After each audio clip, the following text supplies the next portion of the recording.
We made it to San Diego, and this video is gonna be a little bit different than the usual videos you know from me. As a lot of you guys know, LA is literally burning right now, and even though both my boyfriends and my apartment were not directly affected, I'm living like literally a few blocks away from the evacuation zone, and my boyfriend lives about like a mile away, maybe a little bit more than a mile. And the air quality in LA is just really, really bad. We both developed some respiratory issues, and so yeah, we decided to get out of the town for at least a couple of days. I just wanted to hop on here to update you a little bit and to also touch on something that I thought of earlier in terms of recovery, because this is still a recovery channel. First of all, I am so grateful that we have the opportunity to do this. We had some amazing people helping us out so that we could actually leave town for a few days and like stay somewhere safe. And I think everyone who lives in LA is just like deeply sad. We all know people that are directly affected. We all were in, fear of losing our own places, and just like seeing the city that you live in and that you call your home burning to the ground is really, really saddening. When we left, I started crying. LA was the first place that I ever called home, and it is just really, really sad. The fires are still not over. A lot of them are not even to 10% contained. One of them is only to 3% contained. So we have to wait and see what is going to happen. And we also are already looking at, places to help at. There's so much help needed right now. If it's like donating or just like hands-on helping. So we both definitely want to do this. But yeah, in terms of recovery, I just noticed how this whole situation, first of all, would have not been possible for me when I was still in the depth of my eating disorder. As some of you guys know, I also work in a clinic as a recovery coach as well. It's a part-time job of mine. I just started there, and I know that the clinic also had to be evacuated.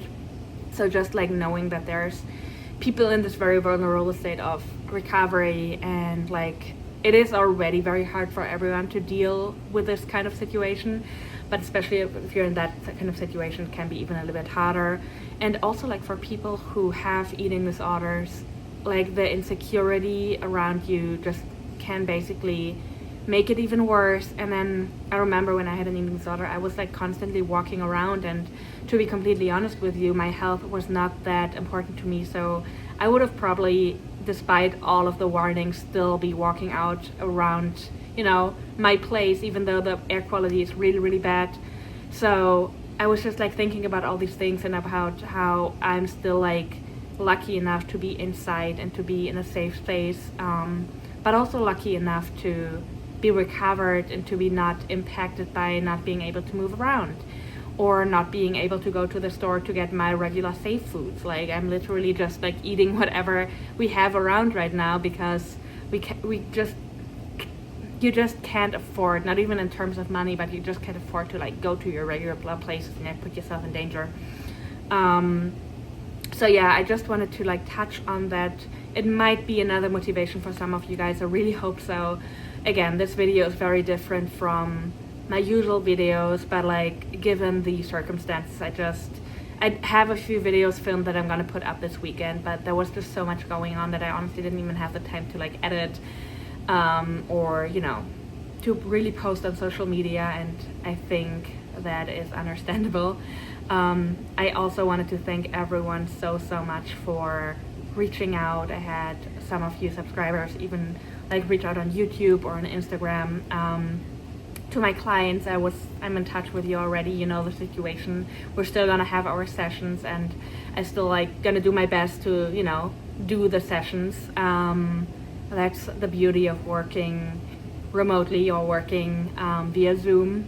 So yes, I just wanted to hop on here, give a quick update, and give like this one perspective in terms of recovery. I don't want to glorify the situation at all, but I just think situations like these always remind me of how far I've come and of how much recovery has given me, because again, this is a situation where you just really don't want to think about other things than, you know, just the people you care about and your own safety. And I know that eating disorders can definitely get in the way of it, and there's nothing to be ashamed of when it comes to that. I remember when COVID hit, it was like the same thing for many people. So there is definitely nothing to be, you know, you just can't control it, but this is another good reason to recover for sure. So if you made it this far, thank you so much for watching this video. Thank you so much for still supporting the channel, of course. I will, as I said, post very soon again. I will upload some of the videos that I had prepared already. And yeah, just, we all pray for LA. So if you could send some good thoughts, or if you're religious, like pray, that would be amazing. And thank you so much, everyone.